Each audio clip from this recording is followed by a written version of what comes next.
Amid the war over Waqf Amendment Bill, UP Chief Minister Yogi Adityanath has also hailed the new reform. He has claimed that now no one will be able to grab or encroach land and no loot will now happen of land that will be done in the name of Waqf.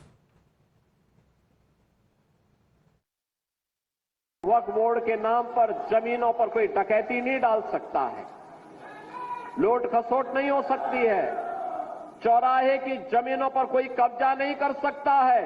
अब सार्वजनिक संपत्ति जो भी होगी, जो राजस्व की भूमि होगी, उसका उपयोग विद्यालय बनाने में, चिकित्सालय बनाने में, कॉलेज बनाने में, मेडिकल कॉलेज बनाने में, ऐसे बैराज बनाने में, गरीबों के लिए आवास बनाने में ही उसका उपयोग होगा। किसी बोर्ड के नाम पर लूट खसोट हमेशा के लिए लगाम लगाने का काम किया है, क्योंकि उत्तर प्रदेश में भी लाखों एकड़ लैंड वक्फ बोर्ड के नाम पर नाजायज तरीके से कब्जा करने का काम हुआ था। इसमें किसी गरीब का कल्याण नहीं हो रहा था। So illegal occupation of land in the name of Waqf now will be stopped as far as with the passage of the Waqf Amendment Bill in Parliament, and that is now being hailed by UP Chief Minister Yogi Adityanath, saying that there are acres and acres of land that are under illegal occupation and have been encroached upon.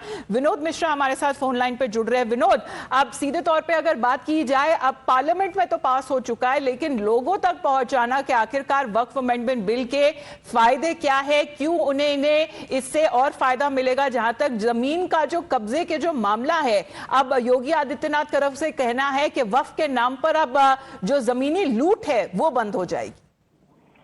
बिल्कुल, देखिए आज CM जो है वो महाराजगंज में है और वहां पर उन्होंने जो पब्लिक मीटिंग कर रहे थे उस दौरान उन्होंने कहा कि जो प्रॉपर्टीज है जिस पर अवैध कब्जा किया करता था वक्फ बोर्ड, अब वो कब्जा नहीं कर पाएगा। जो लूट खसोट वक्फ बोर्ड के नाम पर उत्तर प्रदेश में थी वो नहीं होगी। इन जमीनों को मुक्त कराया जाएगा, इन पर स्कूल्स बनेंगे, हॉस्पिटल्स बनेंगे, पब्लिक वेलफेयर के जो भी प्रोग्राम्स होंगे, जो भी बिल्डिंगें होंगी, उनका निर्माण होगा ताकि इसका फायदा आम लोगों को, गरीबों को मिल पाए।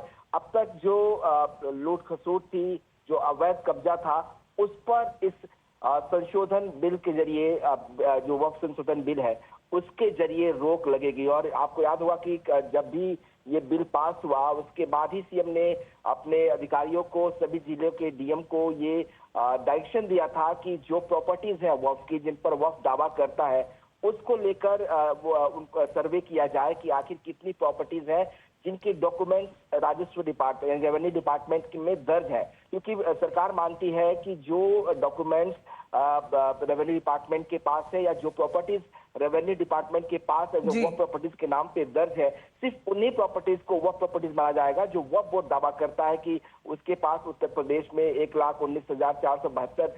तो अवैध कब्जा और जमीन की लूट अब बंद हो जाएगी वक्फ के नाम पर। कम से कम जो चीफ मिनिस्टर योगी आदित्यनाथ, मुख्यमंत्री खुद कहते हुए नजर आ रहे, hailing the amendment that is now been passed in the parliament. Thank you very much Vinod, आपका बहुत बहुत धन्यवाद हमारे साथ जुड़ने के लिए। With that we are into a short break. You are watching Times now.